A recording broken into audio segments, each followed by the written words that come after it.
नमस्कार, स्वागत है आप सभी का मधुबनी हलचल न्यूज में, साथ ही साथ प्रभात टाइम्स में। दोस्तों, इस समय हमारी टीम मौजूद है मधुबनी जिला के खिरहर गांव में। देख सकते हैं खिरहर गांव के ही रहने वाले जिनका नाम मनोज कुमार भारती है, जिन्हें 2 अक्टूबर 2024 को जनसुराज पार्टी का प्रदेश अध्यक्ष बनाया गया। जी हाँ, उनसे जानते हैं कि यह इस गाँव में उनका अभिनंदन समारोह आज रखा गया है। ये कितना हर्षोल्लास का समय है। जी बहुत बहुत स्वागत है आपका। आपके समस्त दर्शकों को मेरी तरफ से बहुत शुभकामनाएं। ये एक तरह से कहा जाए तो मेरे पिता की जन्मभूमि है और मेरा पैतृक स्थान है।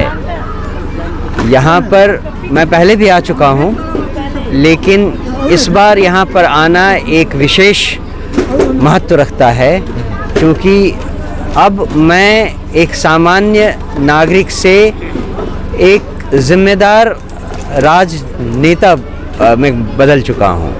मैं उस पार्टी को रिप्रेजेंट कर रहा हूँ जिसने बिहार में एक आमूल चूल परिवर्तन लाने का वादा किया हुआ है।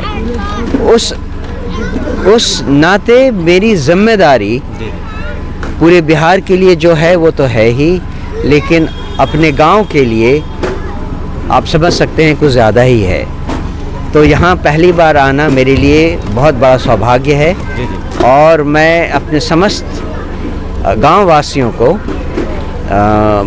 शुभकामनाएं देता हूं कि हमारे साथ मिलकर काम करें और बिहार को बदलने में हमारा सहयोग करें। आपके पैतृक गांव में जो है, आपके गांव वासियों के साथ साथ जो इस विधानसभा जो हरलाखी का है, समस्त जिला वासियों की तरफ से अभिनंदन किया गया। क्या कहते हैं इसके बारे में आप? मुझे बहुत खुशी हुई और मैं इसका पूरा श्रेय रत्नेश्वर पाठक जी को देना चाहूँगा।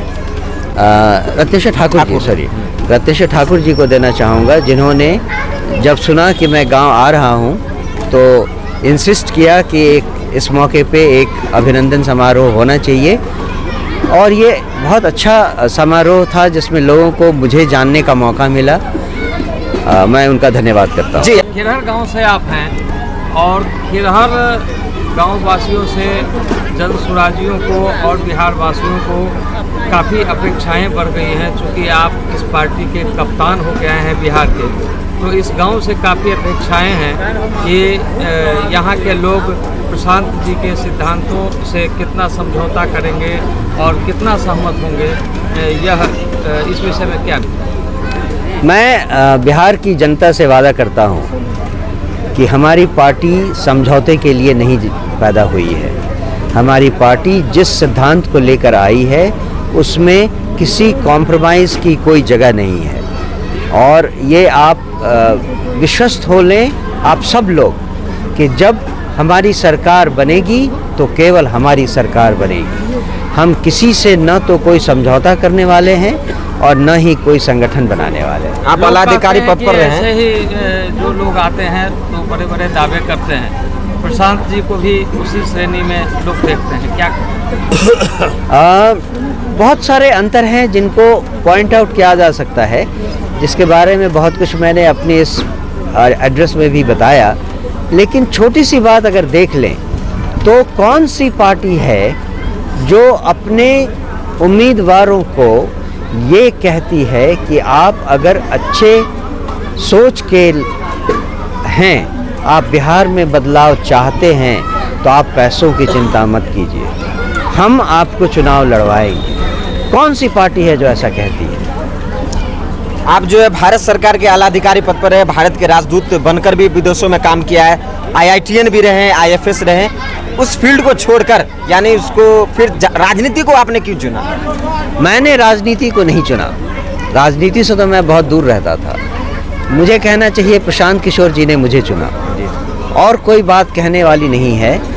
और राजनीति, जैसा मैंने कहा कि पिछले 50 सालों में पर्टिकुलरली बिहार में, वैसे तो पूरे इंडिया में ऐसा देखा जाता है, लेकिन बिहार में ज़्यादा देखा जाता है कि जो लोग अच्छे थे, ईमानदार सच्चे लोग थे, उन लोगों ने राजनीति से संन्यास ले लिया, पीछे हट गए, क्योंकि गंदे बुरे लोग शासन में आगे आने लगे। अगर बिहार में बदलाव लाना है, अगर हमें अपने बच्चों का भविष्य सुधारना है, तो इस चीज को बदलना होगा। जो अच्छे लोग राजनीति से हट रहे थे जी। उन्हें हिम्मत करके एक बार राजनीति में फिर से कदम रखने की जरूरत है। 4 जगह विधानसभा उपचुनाव है, चारों जगह जो है जनसुराज पार्टी हार गई। कहाँ विफलता मिली? क्या लगता है आगे की प्रशांत किशोर जी को कैसी रणनीति बनानी होगी आगामी विधानसभा 2025 के चुनाव में? हमें कहीं विफलता मिली ही नहीं, क्योंकि हमारी लड़ाई किसी पार्टी से कभी नहीं रही। हमारी लड़ाई अपने आप से है कि हम कितने इफेक्टिवली लोगों तक अपना संदेश पहुंचा सकते हैं, कितना लोग हमें हमारे सिद्धांतों को समझ पा रहे हैं।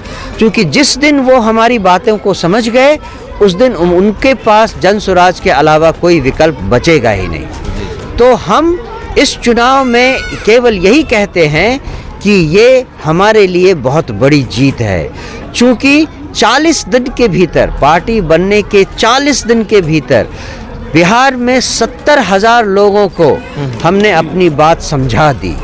आप हमें थोड़ा मौका और दीजिए, यहाँ 7 करोड़ लोग हमारी बात समझेंगे। चलिए, बहुत बहुत धन्यवाद आपका।